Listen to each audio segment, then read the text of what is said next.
बिस्मिल्लाहिर्रहमानिर्रहीम। अस्सलाम वालेकुम व्यूअर्स। आज मैं आपको मैं मालूमात दूंगा। जो टॉपिक है सर तलाक़नामा, जो अक्सर लोगों को इसका प्रोसेस का इल्म नहीं। जो आजकल जो कानून बना हुआ है, लोग कोई पुराने तरीक़ेकार दफ़ा ज़बानी अपनी बेगम को 3 दफ़ा तलाक़ दे देते हैं, कहते हैं बस जी तलाक़ हो गई। वो आपकी इस्लामी कवानीन में तलाक़ हो जाती है, लेकिन जो कानूनी तरीक़ाकार है उसमें ये नहीं होती। उसका आपको मुकम्मल मैं आज प्रोसेस बताऊंगा कि ये किस तरह होते हैं और इसके लिए आपने कहाँ कहाँ से रुजू करना पड़ता है और क्या क्या डॉक्यूमेंट्स इसके लिए आपको दरकार होते हैं। जी, इसका पहला स्टेप ये है कि जी आपने सबसे पहले जो भी आपकी बेगम है, किसी नाचाकी की वजह से आपका मसला हल नहीं हो रहा है, तो आप उसको अगर तलाक़ देना चाहते हैं तो वो आप उसको पहला नोटिस देंगे, नोटिस तलाक़ अव्वल। वो आप सफ़ेद कागज़ पर भी उसको दे सकते हैं और एज़ किसी अदालत से आप स्टाम्प पेपर पर भी दे सकते हैं। वो नोटिस पहला होता है। उसका आगे तरीक़ाकार ये कोई उसके भेजने का, आपने एक नोटिस भेजना है। बाज़ यूनियन कौंसिल ये करते हैं कि वो ओरिजिनल नोटिस मांगते हैं, यार हमें ओरिजिनल नोटिस भेजा करें। वो आप अपनी मुतल्लिका यूनियन कौंसिल से ख़ुद पूछेंगे, जो भी देना चाहता हो, कि मैं आपको ओरिजिनल नोटिस भेजूँगा या आपको फ़ोटो कापी भेजूँगा।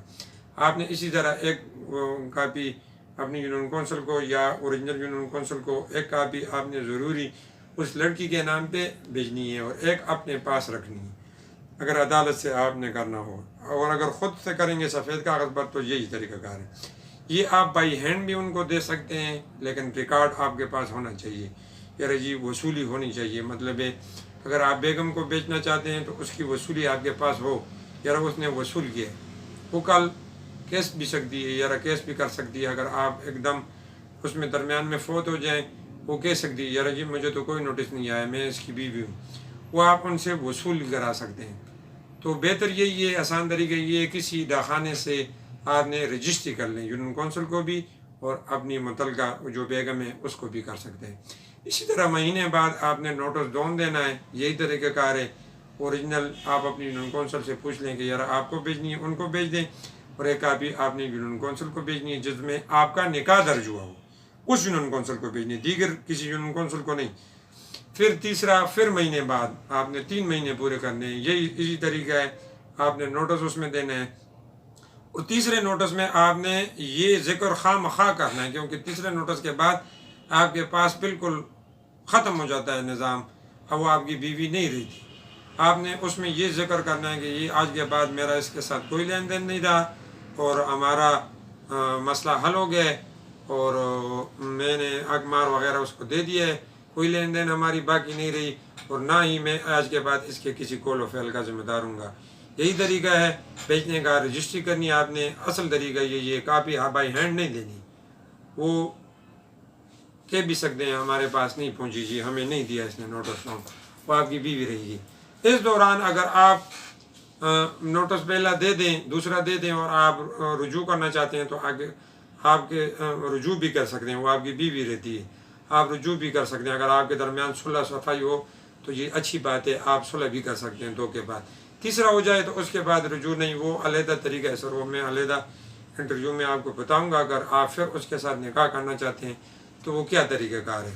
फिर इसके बाद अगर आपके 3 नोटिस पूरे हो गए, अभी अगला प्रोसेस जो लोग नहीं आगे उनको नहीं पता है, वो आपने क्या करना है। आप अगर फिर दूसरा शादी करना चाहते हैं उसके बाद, तो उसके लिए आपको तलाक सर्टिफिकेट दरकार होता है। वो इन 3 नोटिसों से नहीं होता है।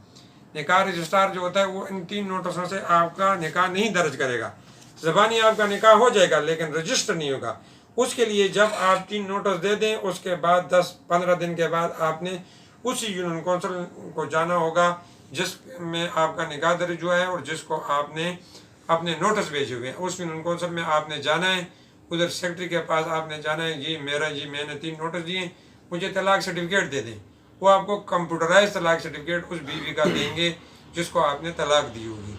वो आपने कंप्यूटराइज तलाक सर्टिफिकेट उस यूनियन कौंसिल से लेना है, उसकी फ़ीस उधर अदा करनी है। वो आपको सेक्रेटरी बता सकता है जो उसकी फ़ीस क्या होगी।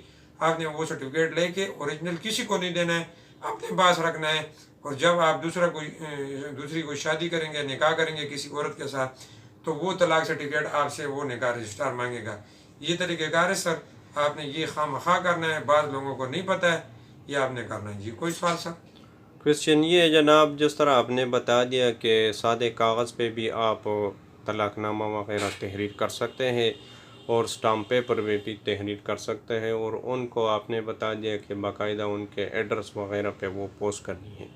اگر یہ ہمیں ذرا ڈیفرنٹ اس کے بارے میں بتا دیں کہ سادے کاغذ اور اسٹامپ میں اس میں کیا ڈفرینٹ ہے، اس کے پیچھے لاجک کیا ہے؟ کوئی فرق نہیں سر. بعض لوگ اصل میں پیسہ بچاتے اگر ہیں. کوئی مقدمہ وغیرہ ہو جائے اس کے لیے ضروری ہے یا اسٹامپ پیپر، البتہ سادے کاغذ سے اسٹامپ پیپر بہتر ہے. اچھی بات ہے کہ آپ اسٹامپ پیپر پر دیں تو یہ ایک قانونی کاغذ ہے. سفید کاغذ سے اچھا ہے سر. سفید کاغذ اتنا قابل قبول نہیں عدالتوں میں. جی بعض مخالف وکیل، اگر آپ کی بیوی نے آپ پہ کوئی مقدمہ کیا ہے تو اتنا قابل قبول نہیں ہے. مطلب بطور ثبوت آپ استعمال کر سکتے ہیں. بطور ثبوت آپ اسٹامپ پیپر استعمال کر سکتے ہیں. ٹھیک ہے جناب، بہت مہربانی، آپ نے ہمیں اپنا قیمتی ٹائم دیا. آپ کا بہت بہت مہربانی، اور آئندہ نیکسٹ ٹاپک شکریہ کے سر. ساتھ کوئی بات آپ کے نہیں. ساتھ ملاقات بالکل کریں جی گے دیں گے. انشاءاللہ. جی خدا حافظ. السلام علیکم.